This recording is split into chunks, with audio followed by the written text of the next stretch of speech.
تاکہ آئندہ وہ برائی سے بچنے کی کوشش کریں۔ بہرحال اللہ رب العزت نے ہمیں اس مجلس میں حاضری کی توفیق مرحمت فرمائی، جس میں تقریباً 100 طلبہ حفظ مکمل کر رہے ہیں، یعنی 30 سال کے عرصے میں 600 طلبہ نے حفظ مکمل کیا۔ اس کا مطلب ہر سال 20 کا ایوریج ہے کہ 20 کم از کم 20 طلبہ پہلے سال سے اگر ہم گنتے ہیں، اور اگر پہلے 2-3 سال اگر ہم چھوڑ دیتے ہیں تو 25 کے ایوریج سے طلبہ نے حفظ کیا ہے۔ یہ اس ادارے کی کامیابی کی علامت ہے، اور ماشاءاللہ اس ادارے سے حفظ کرنے کے بعد بہت سارے طلبہ نے جامعہ میں آ کر اور دیگر اداروں میں جا کر عالمیت مکمل کی اور اپنی آگے کی تعلیم مکمل کی، اور وہ علاقے میں بڑے بڑے کام کر رہے ہیں۔ تو بہرحال ان کو تیار کرنے میں بھی ادارے ہی کا بڑا رول ہے۔ اس زمانے کا سب سے بڑا مسئلہ وہ ہے، یہ ہے کہ رجال کار نہیں ملتے، کام کرنے والے افراد نہیں ملتے۔ اگر کسی ادارے سے کام کرنے والے افراد تیار ہو رہے ہیں، وہ اس ادارے کی کامیابی کی نشانی اور علامت ہے۔ تو اس ادارے سے بھی بہت سارے ایسے لوگ تیار ہوئے جو اپنے اپنے علاقوں میں کام کر رہے ہیں۔ اس کا مطلب یہ ہے کہ یہ ادارہ اپنے مشن میں کامیاب ہے، اور انشاءاللہ اللہ اسے مزید ترقیات سے مالا مال فرمائیں گے۔ اللہ رب العزت نے مجھے اور آپ کو نبی کریم صلی اللہ علیہ وسلم کی امت میں مبعوث فرمایا۔ اللہ نے امت محمدیہ میں ہمیں پیدا کیا۔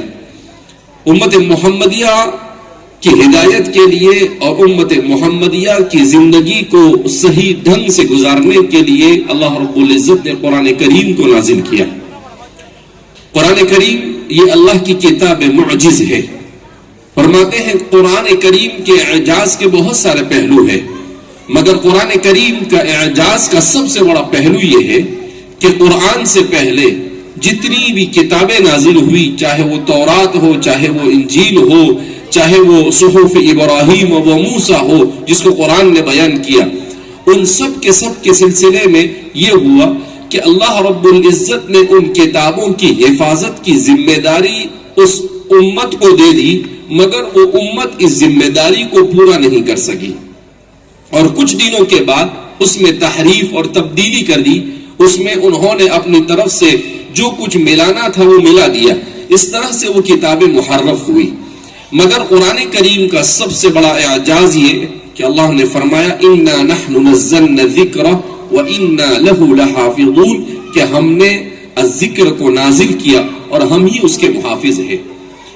تو قرآن کریم انسانی تاریخ کی واحد وہ کتاب ہے جس کتاب کی حفاظت کی ذمہ داری اللہ نے لی، اور الحمدللہ 1450 سال کے بعد بھی یہ کتاب ہو ویسی ہی محفوظ ہے جیسی وہ رسول اللہ صلی اللہ علیہ وسلم پر نازل ہوئی۔ نہ اس کے زبر زیر میں کسی قسم کی تبدیلی کی گئی، اور نہ ہی اس میں کسی اور قسم کے احکام میں تبدیلی کی گئی۔ اسی لیے ہمارے علماء نے لکھا ہے کہ قرآن کریم